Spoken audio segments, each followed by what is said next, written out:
नमस्कार साथियों पत्र लेखन सीरीज के इस वीडियो में आज हम चर्चा करेंगे आरओ यारो मुख्य परीक्षा में जो विगत वर्षों में पूछे गए प्रश्न हैं उनका स्वरूप कैसा है।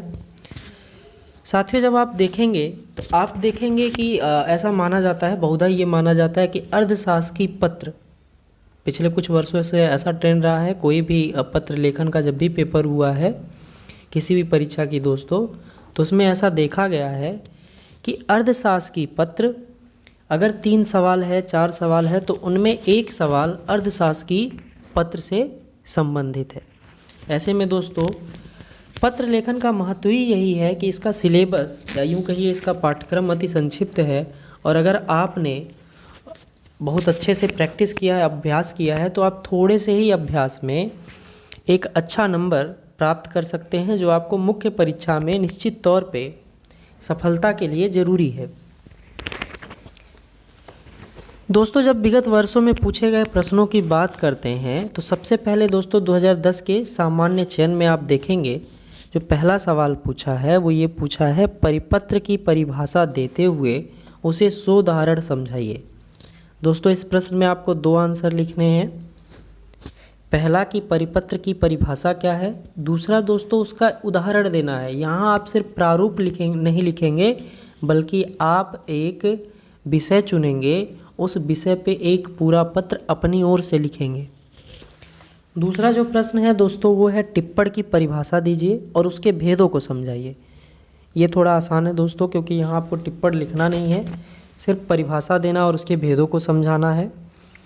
तीसरा जो प्रश्न है दोस्तों वो है अपने क्षेत्र में पेयजल की समस्या की ओर ध्यान आकृष्ट कराते हुए अपने स्वास्थ्य अधिकारी को एक पत्र लिखिए।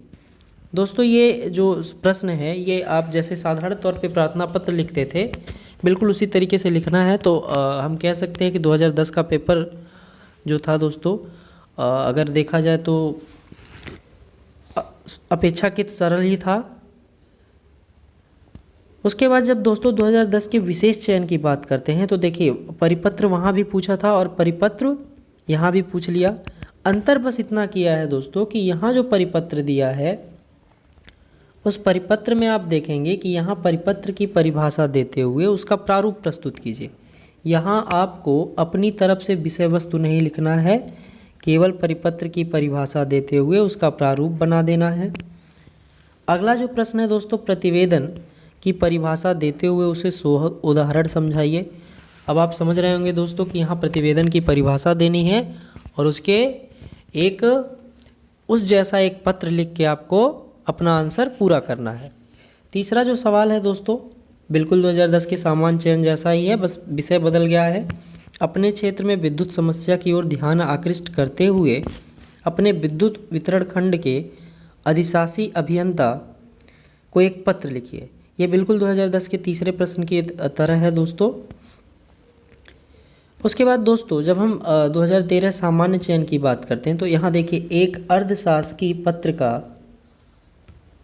प्रारूप प्रस्तुत कीजिए। यहाँ आपको परिभाषा नहीं लिखना है, केवल आपको प्रारूप बना देना है, जो आगे आने वाले वीडियो में हम आपको बताएंगे दोस्तों। दूसरा है दोस्तों ज्ञाप का आशय समझाते हुए उसका प्रारूप बनाइए। यहाँ आप ज्ञाप को समझाएंगे, ज्ञाप की परिभाषा देंगे और उसका प्रारूप बना देंगे। तीसरा जो प्रश्न है दोस्तों वो है विज्ञप्ति और प्रतिवेदन में अंतर बताइए। दोस्तों आप हमारे साथ जुड़े रहिए, चैनल को लाइक शेयर और सब्सक्राइब करते रहिए। आने वाले 1-2 दिनों में दोस्तों हम इन सब पे सब अलग अलग वीडियोज़ डालेंगे और एक एक प्रश्न के उत्तर, और हमारी तरफ से ये भी प्रयास रहेगा दोस्तों कि कुछ प्रश्नों के आंसर्स भी आपको ऑनलाइन उपलब्ध करा दिए जाएं। 2014 की जब हम बात करते हैं दोस्तों तो इसमें आप देखेंगे पहला जो है देखिए 2010 में पूछा था, उसके बाद फिर पूछ लिया परिपत्र का लिखित रूप में प्रारूप प्रस्तुत कीजिए। यहाँ आपको परिभाषा नहीं देनी है, यहाँ आपको सीधे सीधे प्रारूप लिख देना है, आपका उत्तर पूरा मान लिया जाएगा। अगला जो पत्र है दोस्तों वो है अनुस्मारक का आशय समझाते हुए उसका लिखित प्रारूप बनाइए। यहाँ आप अनुस्मारक की परिभाषा देंगे, उसका प्रारूप बनाएंगे। अगला जो है दोस्तों वो है कार्यालय आदेश के प्रारूप की रूपरेखा प्रस्तुत कीजिए। यहाँ भी आप सिर्फ प्रारूप बना देंगे, आपका उत्तर पूरा मान लिया जाएगा। उसके बाद दोस्तों 2017 में जब आप देखेंगे सामान्य चयन में, तो आप देखेंगे यहाँ भी अर्धशासकीय पत्र को रिपीट किया है। अर्धशासकीय पत्र का लिखित रूप में प्रारूप प्रस्तुत कीजिए। ज्ञाप का आशय समझाते हुए उसका लिखित प्रारूप बनाइए। विज्ञप्ति का आशय स्पष्ट करते हुए उसके प्रारूप की रूपरेखा प्रस्तुत कीजिए। दोस्तों मेरा उद्देश्य ये था, इन प्रश्नों को आपको दिखाने या आपको बताने का मेरा उद्देश्य ये था कि आप इस बात को समझ पाएँ कि अगर आप सभी खंडों को 10 से 15 दिन में, 12 दिन में या एक हफ्ते में अगर आप पत्र लेखन के सभी पाठ्यक्रम में दिए गए बिंदुओं को एक बार तैयार कर लेते हैं, तो आप देखेंगे कि इनकी जो प्रकृति है बहुधा ऐसी है कि ये परीक्षा में रिपीट ही होंगे और बहुत ज़्यादा आपको परेशान इसमें होने की ज़रूरत नहीं है दोस्तों, क्योंकि आप सारे पत्रों की एक परिभाषा याद कर लीजिए, एक एक उदाहरण तैयार कर लीजिए और इसके साथ साथ इनका प्रारूप सीख लीजिए, इनका प्रारूप लेखन सीख लीजिए, जो हम अपने वीडियो लेक्चर्स के थ्रू आपको इसी प्लेटफॉर्म पे उपलब्ध कराएंगे। इस सीरीज़ की शुरुआत ही इसी उद्देश्य से की गई है दोस्तों, कि आपको पत्र लेखन से संबंधित आपके सारे डाउट्स और पत्र लेखन से जुड़े सभी प्रश्न परीक्षा में किसी भी प्रकार पूछे जाएं तो आप उन प्रश्नों को हल करने में सक्षम हो, यही हमारा प्रयास है दोस्तों। अगले वीडियो में हम आपको कुछ और पत्र लेखन की चीज़ों के साथ मिलते हैं। तब तक के लिए नमस्कार दोस्तों।